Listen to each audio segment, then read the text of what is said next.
To begin with, the Office of the National Chief Imam, Osman Nur Sharbutu, has welcomed the passage of the Anti-LGBTQ+ bill by Parliament, adding that the bill will protect the cultural values of the country. The United States and other members of the international community have warned that the passage of the bill could undermine Ghana's economic growth. Speaking on Newsfile, spokesperson for the National Chief Imam, Sheikh Armiyal Shaibu, described the practice of LGBTQ as an abominable act and pledged his support for the bill. And I can say without any equivocation that the Chief Imam is gleefully joyful about the passing of this bill, because he has been fully briefed about what we are going through with respect to the involvement of this LGBT phenomenon in our country and the attempt to really universalize it and make it something normal and something acceptable in our, and somebody who is the leader of the Muslims in this country, he could not actually give any support to such matter to be allowed, because for us it's a moral issue. It's something that also it goes to the very heart of the protection of the family which in the Muslim understanding of things is the property of God. It is the smallest unit of society into which every single human being is born. A family, to form the family, you need a man and a woman to come together. They give birth to children. And so the progeny and generations that are come are all formulated and all protected and nurtured within the context of family.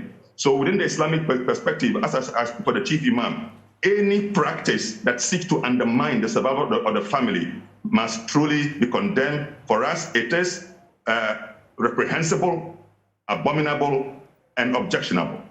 That is the point. So Chief Imam is so happy because he has already given his word to his right honorable Speaker of Parliament, Alban Babin, when he visited him in his house. He told him that he must use his leadership to ensure that this if you like, for want of the anti-gay bill must be passed, and through his words, and so we are happy, and great applause and commendation to the 275 members of Parliament. They have proven to us that beyond the politics, we can depend and rely on them to preserve the purity of our cultural and traditional values.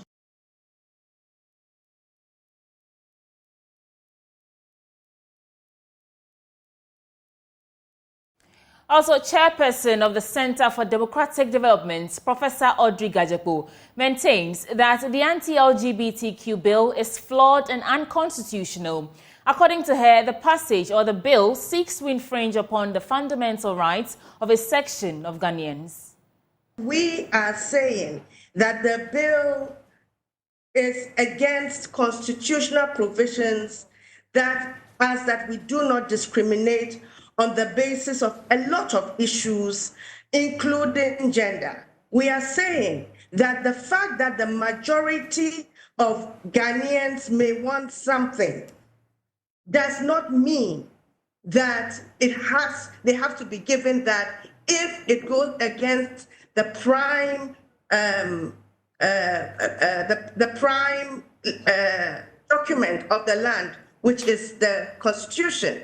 Every bill must conform to the Constitution and to constitutional provisions. And we are arguing that having gone through all the clauses of the bill, we think fundamentally it does not conform to constitutional provisions, because the Constitution protects us from discrimination. And the Constitution doesn't say that we will protect you if you are only heterosexual. The Constitution says we will protect all Ghanaians against discrimination. That is one. And we can even go further into that. Two, and I think that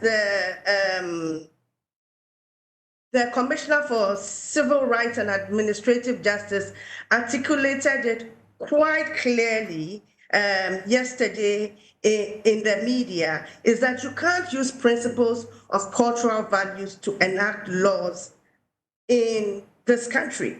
This is the Commissioner for Human Rights and Administrative Justice. And so on those bases, we just have problems with the bill. Now, away from the anti-LGBTQ bill, stakeholders in the Yendi municipality are asking government to model the Northern College of Science and Technology's school farming system to ensure students have a steady supply of nutritious meals when school is in session. The Northern College of Science and Technology has over the past 10 years grown its own food to feed students. Authorities at the school say this has also inculcated in the student a spirit of self-help and independence, virtues needed to survive in the world.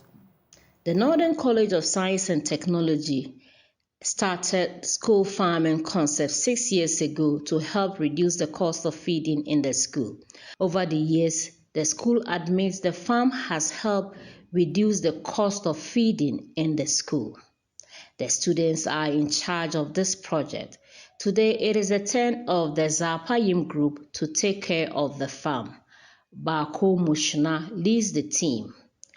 We are here to give the feed to the animals and water the plants. We normally divide ourselves into groups to feed them groups, so that some can fish, some can feed the fishes, some will water the plants, and then some will feed the livestock there. We are normally excited doing it because it comes with a lot of fun, and then we learn new things while doing it. We also try our best to work hard, and then so that if we go home or anywhere we go, we can practice it. The Yendi Municipal Director of Agriculture, Alhaji Abubakar Imam, he said the farming concept is commendable and wondered why it was abolished from the school system. Previously, I don't know what informed Ghana's decision to even remove agriculture from the basic level. When we're young, whatever you go to, you study in school. Weekends, you follow your father to farm. There's certain things you tell your father, our Greek, they said we should do this. Our parents were able to adapt it and it was useful. So, if that thing was going on, it had continued to go on, this our level would have been different. And apart from even telling their parents what to do, they themselves grew up with it, like catch them young. The bad practices in agriculture, if you start educating children at this age, at the basic level, against them, the good practices, if you encourage children to adopt it at this level, they grow up with it, and Ghana will become an excellent agricultural country. A parent, Opoku Menu Benjamin, said the farm has helped reduce the fees parents are paying. And because they go into agri produce to feed themselves, that has actually helped parents in the payment of our fees.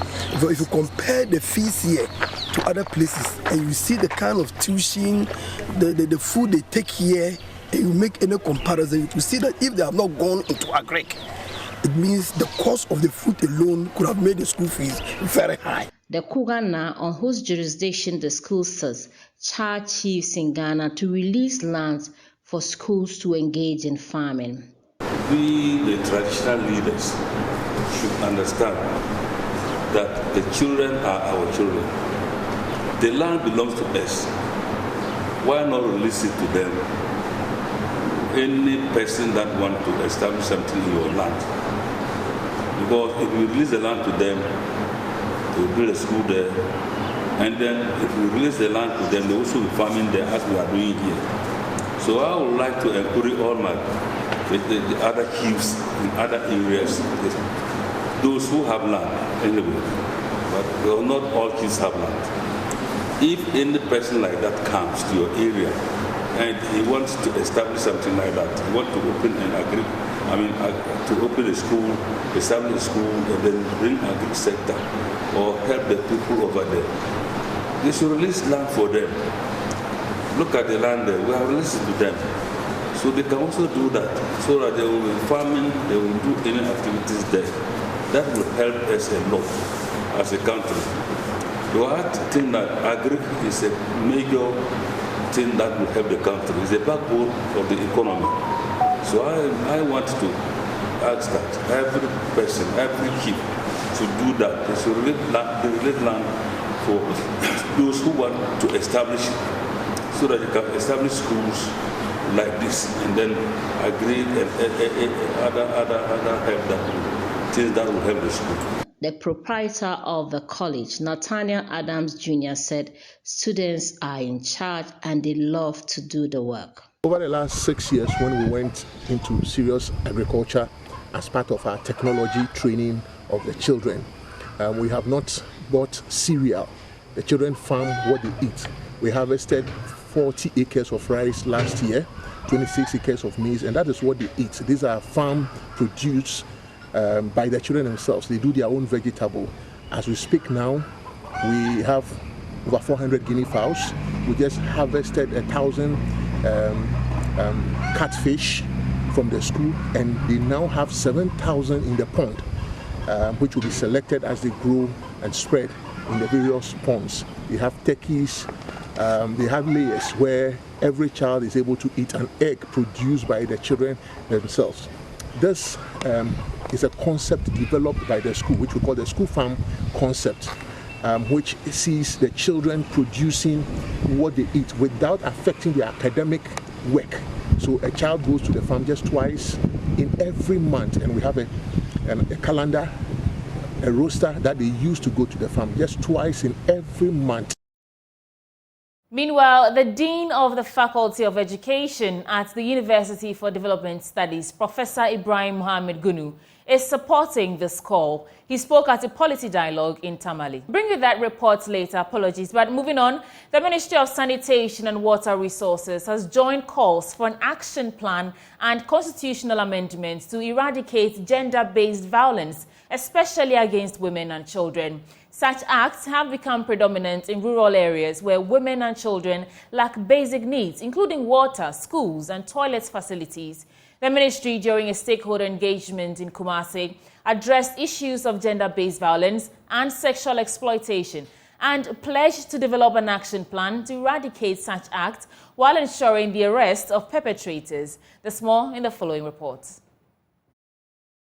An increased risk of sexual violence, according to a report on domestic violence by the Institute of Development Studies 2016. An important feature of such incidents is the nature of the power relations created by parties, perpetrators and victims of this practice, and a context that draws them together. This has necessitated an action plan by the Ministry of Sanitation and Water Resources to subdue such offences to facilitate inclusive delivery of water and sanitation services. Justice Gloria Mensah-Bonsu is in charge of the Gender-Based Violence Court at the Kumasi High Court. She underscores the need for an action plan and a constitutional amendment to curb such acts. The law is that if there is an established defilement, the minimum punishment is 7 years imprisonment and the maximum is 25 years imprisonment, and it's a strict liability law. So there's no option of a fine. Therefore, why would we come to court for somebody to be sent to prison whilst we get nothing out of it? So they think that I think that looking at the cases so far, and the challenges I have in prosecuting them, if the law is amended so that we have an option of a fine or compensation, not even that option standing alone, but in addition to a term of imprisonment. Justice Mensah-Bonsu encouraged parents to report cases of GBV, sexual exploitation and sexual harassment to ensure perpetrators are brought to book. I would advise parents, and I sympathize with them because I know that because of stigmatization and all that, it's very difficult. But when it happens, it has happened. And it has a long-term trauma effect on your child. Long-term, because right now you may not know, but the person may not want to be married or will have issues relating very well with the partner. So they should try as much as possible to allow the law to take its course so that the perpetrators will be brought to book. project lead for the ministry explained why it is putting up an action plan against gender-based violence and its related offences. One of the indicators that we are looking now is gender inclusivity, leaving no one behind principles and all that. And once you are bringing both women, men, girls, boys into development context, there are some populations that are vulnerable to gender-based violence and then sexual exploitation. So for us, providing service in water and sanitation, and we work in communities. Of course, we'll have those vulnerable people in our working environment. We need to put a system in place for us to be able to achieve that target of redress of any gender-based violence. For Joe News, my name is Nana Boachidankwa Kumasi. Now let's take a break. When we return, there's more. Welcome back from that break. Moving on, some 500 Islamic educators in the Ashanti region have participated in InService Training to improve their teaching capabilities. These educators were trained in reading, listening, writing and speaking skills to better facilitate the instruction of Arabic language to primary level students. Ashanti Region's Islamic Education Unit Manager Yusuf Mohammed emphasizes that educators are expected to master the new curriculum introduced by the GES. Here's a report by Mahmoud Mohammed Nuruddin. Actually, what they have learned for the past 2 days is the reading skills, the listening skills, the writing skills, and the speaking skills. And they've learned all these things to be able to teach the children very well how to read, how to write, how to listen, and how to speak. Yusuf Mohammed says these are the common things the tutors have to be abreast with to teach the children effectively. And those are the common things the teacher have to be abreast with so that he can teach effectively to assist the children to benefit from what they are learning. The Arabic language coordinator at the Islamic Education Unit in the Ashanti region, Sheikh Nuhu Isaac, emphasizes the importance of upgrading teachers due to educational reforms. By organizing this workshop through Islamic Education Unit to help Arabic teachers, especially those who are in primary level, to upgrade themselves to go with the new curricula which government has introduced, which is being called CCP.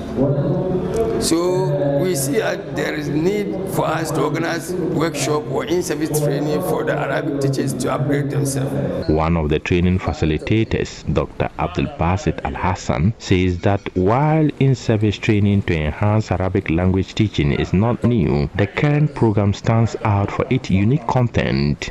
This in-service training is not the first one. We have been doing in-service training for our teachers, Arabic teachers, to fortify them to teach our children in the schools. But for this particular one, it is unique in terms of the content we are imparting to our teachers, because the book we are doing the in-service training in is based on Islamic teachings, Aqidah, Fiqh, Sirah, and Akhlaq, meaning jurisprudence, theology, and the history of Prophet Muhammad sallallahu alaihi wasallam, and the ethic of Islam.